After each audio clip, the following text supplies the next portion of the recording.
In this video, first we're going to fish a section of water, and then we're going to submerge the camera and see why we caught the fish where we did, and why it was predictable when viewed from the surface.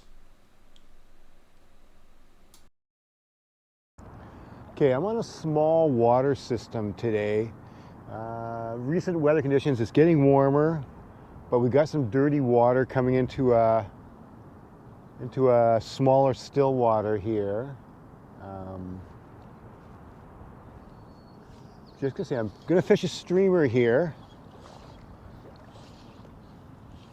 Now, I'm right on the edge of a creek that flows in that's bringing in dirty water into this clearer run here.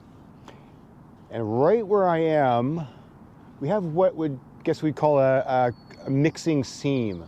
I got on my right hand side, I have very dirty water with maybe an inch or two of visibility. On my left hand side, I have very clear water with maybe several feet of visibility. So what we have is two mixing colored waters. Often what you'll find with the fish is that this is just a perfect spot for a predator to be.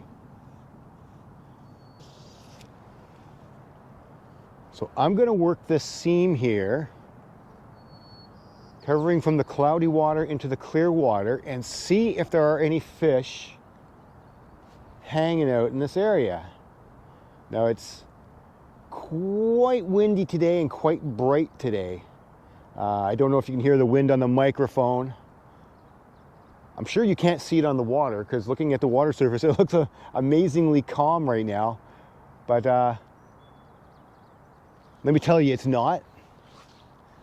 I think the wind must be blowing harder at about the 5 foot above the water level. On the water, it's nice and calm. 5 feet above, that's where the wind is. We're just going to explore this waterway here. First with a streamer, then I'm going to probably tackle it with a nymph as well, as we do have some moving water, which will be really good for the nymph. I want to work the streamer first here, only because I can kind of hit some further areas with it and cast out much further than I can with the nymph rig. Here we go. Oh, not a big fish, but a fish. And what, pray tell, are you? Oh, a nice little trout. Not a biggie, but hey, a good way to start off. We've had some warmer weather in our region lately, and of course that's caused a bit of algae to accumulate in some of the spots, which is what we have here right now. You can see, because we do have faster water coming into a still water in a sense, the friction of the faster water hitting the slow water creates a bit of a back eddy or a bit of a calm spot on the inside seam. And of course that's where all the debris accumulates. So,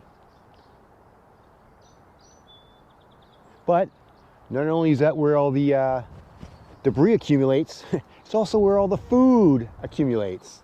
And where the food accumulates, that's where the bigger fish accumulate.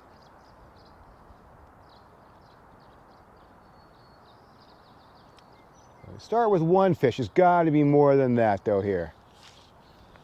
There's a positive sign. Just going to fan cast the area though. I'm going to cast into some of the clear water, which has a lot of debris and gunk on it. So that's going to foul my fly up a little bit. Then I'm also going to be casting into the seam and the edge of the dirty water as well again here. So you got to try all. You just don't know where the fish will be exactly, but more than likely they're going to be right on the edge of the seam.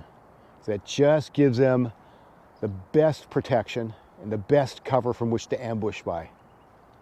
Now I'm using a very generic fly. One of my favorite flies. It is like a vampire leech, essentially. And it is almost perfectly designed for these type of conditions where you have dirty water and the fish need to be able to see the fly. If the fish can't see the fly, you're not going to be able to catch the fish, right? First rule of thumb is always find the water type that the fish are liking, right? Find what type of water they're looking for. The second rule is to make sure the fish can see your fly. Because it doesn't matter if there's a million fish there. If they can't see your fly, they can't take it. They can't bite it. You're not going to catch anything if they can't see your fly. And black and hot orange are a brilliant combination in cloudy water. And it also seems to work well in clear water too. It's just, for whatever reason, it's a good combination.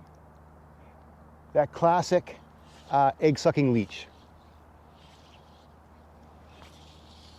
Both black and hot orange do have good visibility in these type of waters, whether it's clear or dirty. Oops. There's one right on the edge there. And he caught me off guard. I was too busy yammering and talking and hand gesturing while that fish took on the drop. So what do we got? Aside from a little bit of weed. Looks like a nice trout.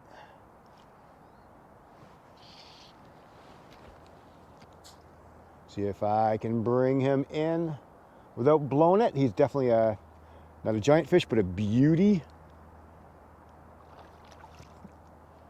35 centimeters or so. Just get the net a bit wet before you bring them in, so you're not bringing the fish into a dry net, which is almost as bad as handling it with your with dry hands. So don't want to take the slime off. Okay, you're almost ready, fish. I'm sorry, I'm just enjoying the battle a little bit. Nice when you get them to jump.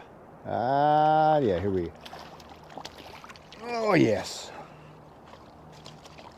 Oh, nothing wrong with you. Thank you very much, fish. You are a beauty, and thank you for taking my mosaic vampire leech. Now let's go underwater and look at this area. Here we start in the very clear water. Notice the islands of floating algae on the surface above. We approach the area where the silty water mixes with the clear. No fish to be seen thus far in the clear water, despite our ability to see well. Now let's move deeper into the cloudy waters.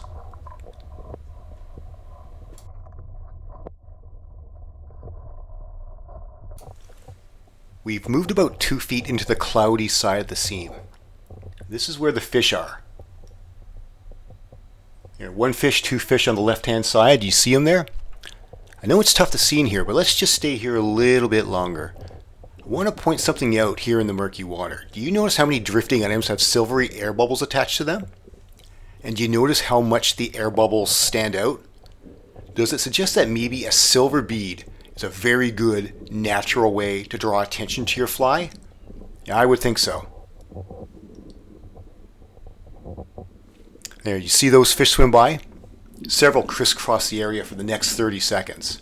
I'm suspecting mostly whitefish based on the caudal fins being narrow and forked, and that's predominantly what I caught afterwards. The area is tough to see in, but the fish are there for a reason. When you're both a predator and a prey, it's an advantage to sit in spots where it is tough for large predators to see you, and also for smaller prey to spot you before it's too late.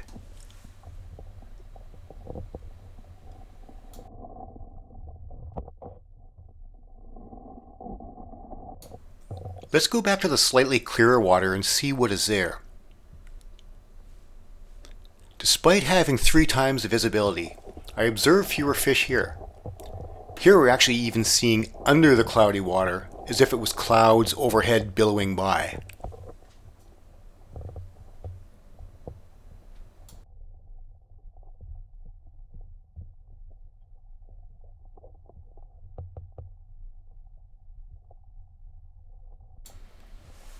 Then we move back to the dirtier section again, and behold, more fish again. These are more highly visible chub defined by their bright spawning colors.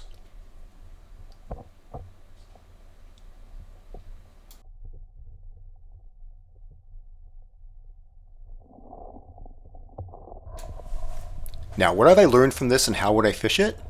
Well, when fish have access to the shelter that cloudy water provides them, they usually take it. It shelters them from larger predators while offering excellent cover from which to ambush prey.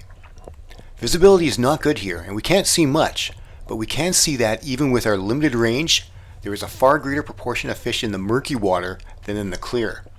And that is saying a lot because we can't even fully determine all the fish in the cloudy water due to the low visibility.